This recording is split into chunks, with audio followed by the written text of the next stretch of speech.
तकलीफ, ना संघर्ष ना तकलीफ, तो क्या मजा जीने में, और बड़े बड़े तूफान सीने में लगानी है। और तीसरी बार पलवल से भारतीय जनता पार्टी की सरकार बनानी है कि तीसरी बार, क्योंकि आपको पता है कि इस देश में भाजपा से अच्छी पार्टी कोई नहीं है, क्योंकि भाजपा ही है जो अपने देश की मजबूती के लिए काम करती है, सीमाओं पर कोई सुरक्षा देती है। भी करता हूँ क्योंकि ये आज एक संकल्प सभा है, जहाँ जहाँ युवा चलता है वहाँ वहाँ जमाना चलता है और वहाँ वहाँ तो लड़ाई चलती है। आने वाले विधानसभा चुनाव में राजीव कत्याल जी हमारे बीच पहुँचे हैं। हम सभी आज यहाँ संकल्प लेंगे कि राजीव जी जहाँ आप अपना पसीना बहाओगे, राजीव जी जहाँ आप अपना पसीना बहाओगे, वहाँ आपके सामने खड़ा है कि वो आपके खून बहाने के लिए तैयार खड़ा। पीछे वादा करना होगा कि जब हमें जरूरत पड़े, जब हमारे को जरूरत पड़ेगी तो हमारे संघर्ष में आप हमारे साथ खड़े होने चाहिए राजीव जी, ये मैं आपसे वादा भी चाहूँगा। मैं अपने शब्दों के माध्यम से तो उनका धन्यवाद कर रहा हूँ, लेकिन जैसा भी हेमंत ने मुझसे एक वचन लिया, उसने मुझे कहा कि कल को अगर कोई ज़रूरत पड़ती है आप हमेशा हमारे बीच तत्पर रहना, तो मैं आप सबको अच्छी जगह खड़ा हूँ। ये न्यू कॉलोनी ये वो जगह है, मैं आपको बताना चाहता हूँ, जब मेरे पिताजी पहली बार चुनाव लड़े 1982 में,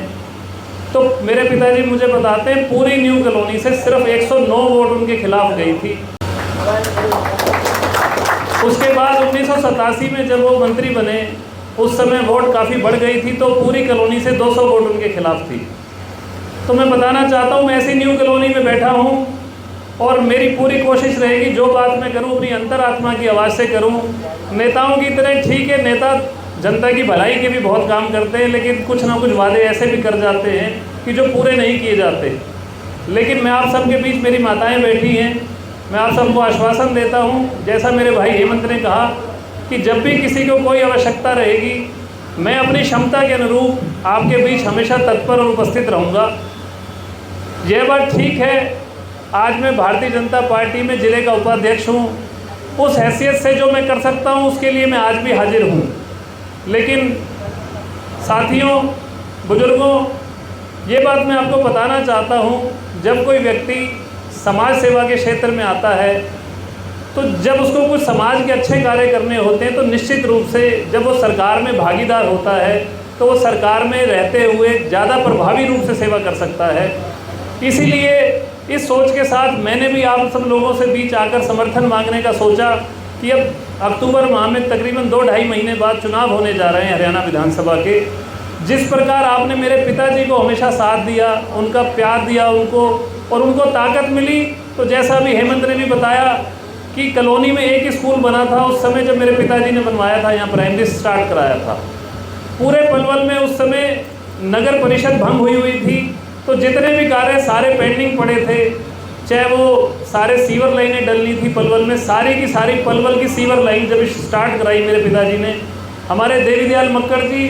आप सब उनसे भी भली भांति परिचित हैं, हमारी पंजाबी सभा के प्रधान हैं, उनको उस समय नगर परिषद का चेयरमैन भी बनाया, और उन्होंने भी जो समाज को ज़रूरत थी और जो पलवल क्षेत्र को जो भी आवश्यकताएं थी, वो सारी जब भी उन्होंने जो बात कही मेरे पिताजी ने पूरा करने का कार्य किया। मेरे यहाँ ज़्यादा तादाद में युवा साथी खड़े हैं, मैं युवा साथियों से भी कहना चाहता हूँ कि आप सब देख रहे हैं पिछले 10 वर्ष में माननीय मोदी जी के नेतृत्व में भारतीय जनता पार्टी की सरकार हमारे देश में है। सरकारें पहले भी होती थी, सरकार अब भी है, लेकिन एक फ़र्क जो देखने की चीज़ है,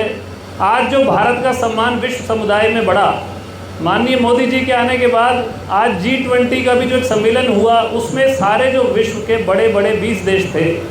उन्होंने भी ये बात मानी कि अब भारत को आगे बढ़ने से कोई रोक नहीं सकता, अब भारत को पूरे विश्व का नेतृत्व करने का समय आ गया है। और उसी का परिणाम है, जो भारत पहले विश्व की 12वीं सबसे बड़ी अर्थव्यवस्था होती थी, आज वो आगे छलांग लगाकर ब्रिटेन को भी पीछे छोड़कर 5वीं बड़ी अर्थव्यवस्था विश्व की बन चुका है, और अब तीसरी अर्थव्यवस्था बनने जा रहा है। मैं आपको एक बात और बताता हूँ कि सभी लोग कहते हैं कि हम पढ़ते भी आए, भारत एक विकासशील देश है, सब चाहते थे कि भारत विकसित राष्ट्र बनना चाहिए। उसकी तरफ माननीय मोदी जी ने कदम बढ़ाते हुए 2047 का एक नारा भी दे दिया कि हमारा देश 2047 में विकसित राष्ट्रों की श्रेणी में आएगा। तो उसी तरफ प्रयत्न किए जा रहे हैं। मैं बताना चाहता हूँ कि भारतीय जनता पार्टी की जो सोच है, जो नीति है, वो नीयत है, वो राष्ट्र प्रथम की नीयत से काम करते हैं। उनके लिए, भारतीय जनता पार्टी के प्रत्येक कार्यकर्ता के लिए राष्ट्र प्रथम होता है। कुछ भी कार्य बाद में और सबसे पहले राष्ट्र हित में, राष्ट्र को सशक्त बनाने में जो कार्य है वो प्राथमिकता पे रखा जाता है। बुजुर्गों व साथियों, माताओं बहनों, मैं आपको बताना चाहता हूँ, आप देखिए कि हरियाणा में भी जब भाजपा की सरकार बनी और माननीय मनोहर लाल जी को मुख्यमंत्री का दायित्व दिया गया, सबसे पहला काम उन्होंने अपनी कलम से जो किया, उन्होंने कहा कि जो बच्चे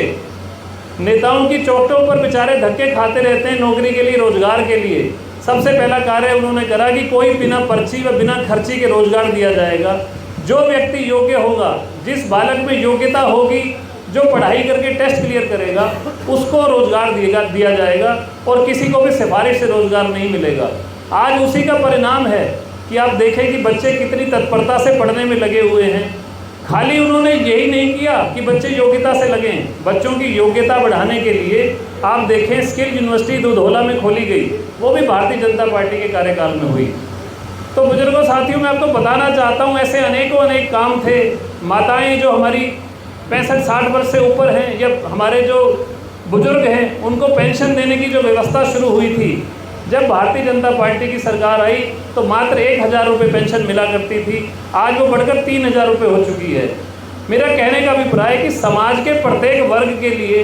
भारतीय जनता पार्टी ने कुछ न कुछ सोचकर उसके लिए योजनाएं बनाई। लेकिन बुजुर्गों साथियों, मैं कहना चाहता हूँ, सरकारें योजनाएं बना सकती हैं, लेकिन योजनाओं को जो लागू करने का कार्य होता है वो आपका डिस्ट्रिक्ट लेवल है या आपका विधानसभा लेवल है, वहाँ पर जो प्रतिनिधि होते हैं सरकार के, वो करते हैं।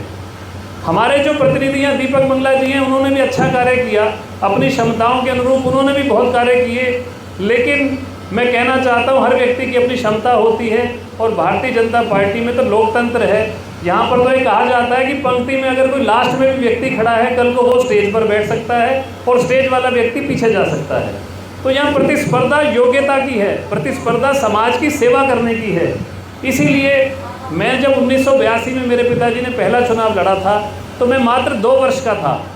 मैंने अपने पिताजी को जनता की सेवा करते देखा, उन्हीं से प्रेरणा लेते हुए मेरे मन में भी था कि मैं जनता की सेवा में योगदान देना चाहता हूँ। जिस पलवल की मिट्टी में मैं पैदा हुआ, यहाँ के संसाधनों का उपयोग करते हुए मैं बड़ा हुआ, आज मैं वकालत पिछले 22 साल से कर रहा हूँ, तो मुझे लगा अब समाज को वापसी देने का भी टाइम है। इसी उद्देश्य के साथ मैं भी आपकी सेवा के लिए तत्पर हूँ और मैंने भी पार्टी के सामने अपनी इच्छा रखी कि अगर पार्टी को ठीक लगता है तो मुझे भी इस बार अपना प्रत्याशी बनाने के लिए अगर वो सोच सके तो अच्छा रहेगा, क्योंकि मैं भी अपनी जनता की सेवा करना चाहता हूँ। और बुजुर्गों साथियों, मैं आपको एक बात और बताना चाहता हूँ, जिस प्रकार मेरे पिताजी ने जब विकास कार्यों की लकीर खींची थी, आज हम सब युवा हैं, हमारे पास बहुत सारी योजनाएं होती हैं कि हम किस प्रकार अपने क्षेत्र का विकास करना चाहते हैं। तो बुजुर्गों साथियों, उसमें आप देखिए कि आज हम इंफ्रास्ट्रक्चर के हिसाब से पलवल सबसे अच्छी जगह प्लेस्ड है। आज पलवल में केजीपी और केएमपी के माध्यम से अगर हम देखें, पूरे देश में अगर इंफ्रास्ट्रक्चर की स्थिति में देखें तो पलवल ऐसी जगह पर है कि अगर औद्योगिकीकरण अगर यहाँ पर बढ़ाना है तो पलवल उपयुक्त जगह है। जेवर अंतर्राष्ट्रीय एयरपोर्ट हमारे पलवल के साथ खुल गया है, वो भी मोदी जी के प्रयासों का परिणाम है। यहाँ से Mumbai Baroda express way highway भी जा रहा है। तो मेरी एक सोच है कि अगर मुझे पार्टी मौका देती है तो मैं चाहूँगा हमारे क्षेत्र के युवाओं के रोजगार के लिए पलवल में IMT की स्थापना की जाएगी। इंडस्ट्रियल मॉडल टाउन पलवल के समीप खोलने की मेरी सबसे पहली प्राथमिकता रहेगी, जिससे बच्चों को रोजगार के लिए दूर ना जाना पड़े, जगह जगह भटकना ना पड़े, अपने घर वालों से दूर ना रहना पड़े। यही नज़दीकी औद्योगिकरण की सुविधा कराने के लिए मेरा प्रयास रहेगा। दूसरी, अगर मुझे कोई मौका मिलता है तो मैं एक बात और कहना चाहता हूँ कि जिस प्रकार शिक्षा प्रणाली, हमारे सब बच्चे यहाँ से सुबह सुबह मैं देखता हूँ, कोई बसों में, कोई वैनों में, बेचारे छोटे छोटे बच्चे सुबह जल्दी उठकर फरीदाबाद जाते हैं पढ़ने, क्योंकि अच्छे अच्छे स्कूल सारे फरीदाबाद में हैं। हमारे पलवल में औद्योगिक शिक्षाकरण का देखें तो शिक्षा उतनी स्तर की नहीं है जो होनी चाहिए। तो मेरा ये भी प्रयास रहेगा कि शिक्षा के स्तर को ऊंचा करने के लिए हमारे बच्चे भी बड़े बड़े शहर के बच्चों के साथ कम्पीट कर सकें, उनके साथ प्रतिस्पर्धा कर सकें, अच्छी शिक्षा प्रणाली से अच्छी शिक्षा ग्रहण कर सकें, उसके लिए भी प्रयासरत रहूँगा। जिस प्रकार सड़कों की व्यवस्था हमारे यहाँ पलवल में है, बारिशों में पानी आते पानी भर जाता है, सड़कें नई बनती हैं फिर टूट जाती हैं, तो उसके लिए भी मेरा प्रयास रहेगा कि सबसे पहले कि पलवल में सैनिटेशन की जो व्यवस्था है पानी निकासी की जो दिक्कत यहाँ पर है उसको दूर करने का प्रयास करूँगा।